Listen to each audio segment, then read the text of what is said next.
कबीर ये माया अटपटी, सब गट आन अड़ी, किस किस को समझाऊं या कुएं भांग पड़ी। परमात्मा कहते हैं किस किस को समझाऊं। इस काल भगवान ने इस नकली सुख की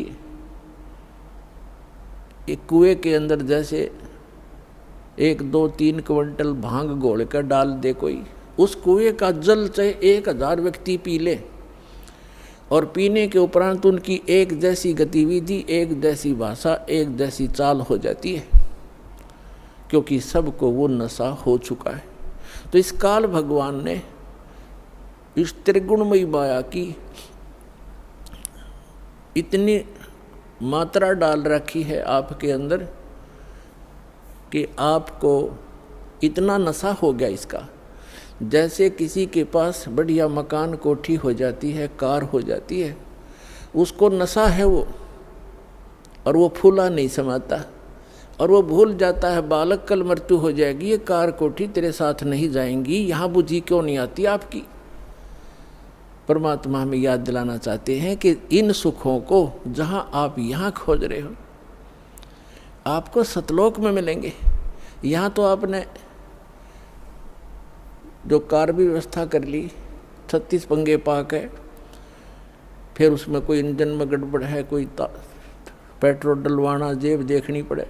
सतलोक में चलो आपको विमान मिलेंगे, विमान मिलेंगे, और आपकी मन से जहाँ चाहोगे 1 सेकंड में उड़कर आप पूरा परिवार बैठकर कहीं घूम सकते हो। कोई पैसा नहीं लगेगा, आपको सब वस्तु मुफ्त मिलेंगी, सब सुख होगा, आपकी कभी मृत्यु नहीं होगी। आपका ऐसा ही परिवार वहाँ सतलोक के अंदर होगा। अभी तक ये मूर्ख बनाया करते थे नकली संत कि वहाँ प्रकाश ही प्रकाश है, चेतन ही चेतन है, आत्मा उसमें जाकर ऐसे मिल जाती है जैसे बूंद समंदर में। फिर खा क्या करेंगे वहाँ जा करके, इससे यहीं दुख सुख यहीं ठीक है। तो उनको अकल थी नहीं, ज्ञान था नहीं, उनका सवन भाव नहीं था, क्योंकि उनकी साधना गलत थी, उनका ज्ञान गलत था। वो काल प्रेरित थे, काल के भेजे आए हुए हैं। तो परमात्मा हमें याद दिलाते हैं कि इस झूठे सुख को सुख कहे ये मान रहा मनमोद, ये सकल चबीना काल का, कुछ मुख में कुछ गोद। अपना आत्मा आप देख रहे हो, कहीं पर भूकंप आ जाता है, हजारों लाखों की संख्या में मानव मर जाते हैं, अन्य प्राणियों की तो गिनती ही नहीं। कहीं पर फ्लड आ जाती है, गांव के गांव बह जाते हैं, हजारों की संख्या में व्यक्ति मारे जाते हैं, और वो उन मकानों को, उन वहाँ के संसारिक सुखों को जोड़ने में सारा जीवन लगाते हैं। उनका दृष्टिकोण सिर्फ उन्हीं पर केंद्रित रहता है कि कोठी बना लूँ, कार बना लूँ, 1 प्लाट और ले लूँ, 2 कोठी और बना दूँ, एक बैंक बैलेंस बना दूँ, एक फैक्ट्री लगा लूँ। उद्देश्य मनी मेक ही रहता है। परमात्मा कहते हैं तो बच्चों वाले खेल खेल रहे तुम,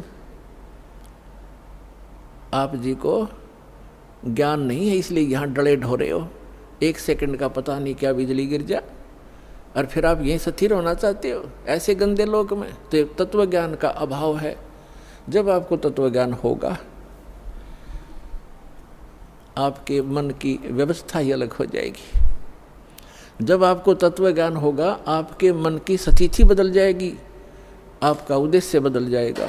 परमात्मा हमें आखिरी याद दिलाते हैं, आप जी विचार कीजिए कि आपकी मृत्यु तो होगी होगी, चाहे यहाँ कोई पूरी पृथ्वी का राजा है और चाहे अमीर या गरीब है, कोई भी व्यक्ति है, आपकी मृत्यु होगी। और आपने जो कुछ भी सारे जीवन में संग्रह किया वो आपके साथ नहीं जाएगा। ये तो यूनिवर्सल ट्रूथ है, आपको सबको मालूम है। और पुण्यात्माओं, ठीक है, आपके पूर्वजन्म के पुण्य हैं, आपको जो भी वस्तु उपलब्ध है इसको ये समझ लो कि आपकी नहीं है। आप एक रेस्टोरेंट में रह रहे हो। अब जैसे अच्छे पूंजी वाले व्यक्ति, सेठ धनी व्यक्ति अच्छे रेस्टोरेंट में जाकर के अपना 1, 2, 3, 4 जैसा भी वो वहाँ दिन रात व्यतीत करना चाहते हैं, तो उनके पास पैसा घना है, तो वे हाई क्लास के, हाई क्वालिटी के रेस्टोरेंट के अंदर रह रहे हैं, वहाँ सुविधाएं अच्छी हैं, सोफ़ा सेट हैं, बढ़िया पलंग हैं, टीवी रखे हैं, सारी व्यवस्था है वहाँ पर। बैल बजा दी, बैरा आ गया, जो वस्तु मांगी उपलब्ध होगी खाने और पीने की। और एक गरीब व्यक्ति जाके एक सिंपल होटल में रुका है जिसमें एक तख्त पड़ा है और सिंपल आहार है, थोड़ा खर्चा है उसका। तो ऐसा ही समझ लो आप, जो गरीब है वो एक सिंपल होटल में रह रहा है, अमीर है वो बड़े होटल में रह रहा है, लेकिन वस्तु किसी की नहीं। वहाँ पर होटल में गए व्यक्ति को पता होता है कि यहाँ तेरी वस्तु कोई नहीं है, इनको प्रयोग कर सकता है, वो भी अपने खर्चे से। तो इस काल भगवान का ये होटल है फॉर एग्जाम्पल। और इसमें आपके पुण्यों के कारण आप सुविधा जो आपको है वो आपके पूर्व जन्म की पूंजी से है, जेब आपकी ही खर्च हो रही है। जो सुविधाएं आपको उपलब्ध हैं आपके पुण्य क्षीण हो रही है।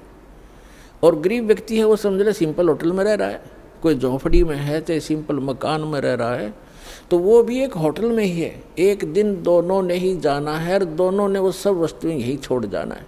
अब जाना कहाँ है? स्वदेश को जाना है। होटल में व्यक्ति वही रहता है जो विदेश गया हुआ है, अपने घर से बाहर है। आज तक आपको यही नहीं मालूम कि हम इस होटल को छोड़कर प्रस्थान कहाँ करेंगे। आपको तो ज़बरदस्ती जब आपकी पूंजी समाप्त हो जाती है, आपका समय समाप्त हो जाता है, उस होटल से पकड़ कर बाहर फेंक दिया जाता है सड़क पे, आप कहीं जाओ। जब हम घर से बाहर चलते हैं वैसे किसी काम कार्यवश, तो जाने से पहले हम वहाँ कहाँ रुकेंगे, रात्रि हम कैसे व्यतीत करेंगे, उसकी व्यवस्था पहले करके जाते हैं।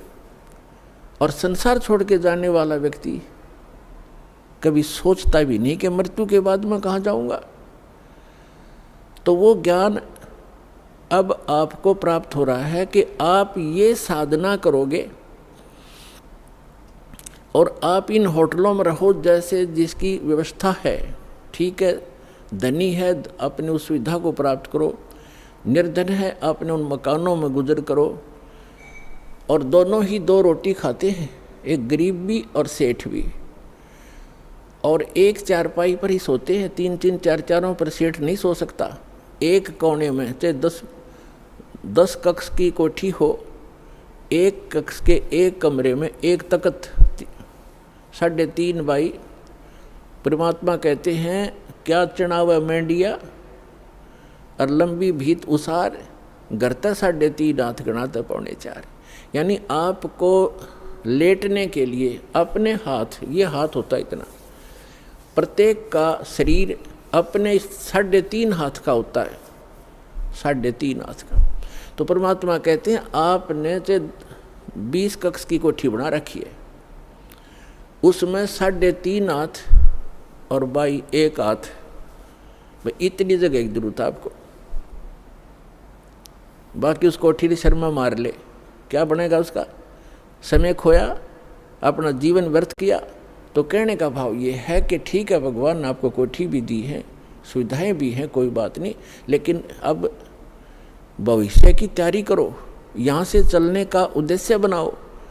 असक जन्म हो गए आप जी ने यही भटकताओं का।